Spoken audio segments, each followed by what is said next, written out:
அம்மா உள்ள யாருமா? அம்மா வணக்கம். வணக்கம் வணக்கம். வர தேர்தல்ல மறக்காம எங்களுக்கு ஓட்டு போட்டுருங்க. ஐயா ஜெயிச்சாருனா மக்களுக்கு நிறைய நல்லது பண்ணுவாரு.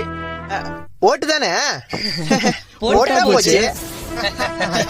ஐயா 18 வயசுக்கு மேல உள்ளவங்க உங்க குடும்பத்துல எத்தனை பேரு? ஏன் ஆபாசமா ஏதாவது காமிக்க போறீங்களா? டேய் நாங்க 3 பேர் தான். அது கொடுப்பா. ஒரு ஓட்டுக்கு 5000 தரோம். இதுல மொத்தம் 15000 இருக்கு. மறக்காம எங்களுக்கு ஓட்டு போட்டுருங்க. இது ஓட்டுக்கு காசா? எடுத்துன்னு போய். ஏய் மவனே, வீட்டுல எண்ணெய் இல்ல, அரிசி இல்ல, பருப்பு இல்ல, செருப்பு இல்ல, அது திணியாச்சுக்கோ. சொல்றத கையில வைப்பா. வர பணத்தை யாவுன்னா குடும்பத்துல கஷ்டமா இருக்குதுப்பா. கஷ்டமா இருக்குதா?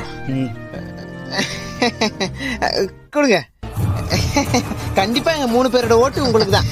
நன்றி நன்றி நன்றி ஐயா. வட்டமா வாங்க போலாம். டேய், ஓட்டுக்கு காசு வாங்க மாட்டேன் சொல்லி பாட்டெல்லாம் பாடிட்டு இப்படி நீயே அசிமா காசு வாங்கிட்டியாடா?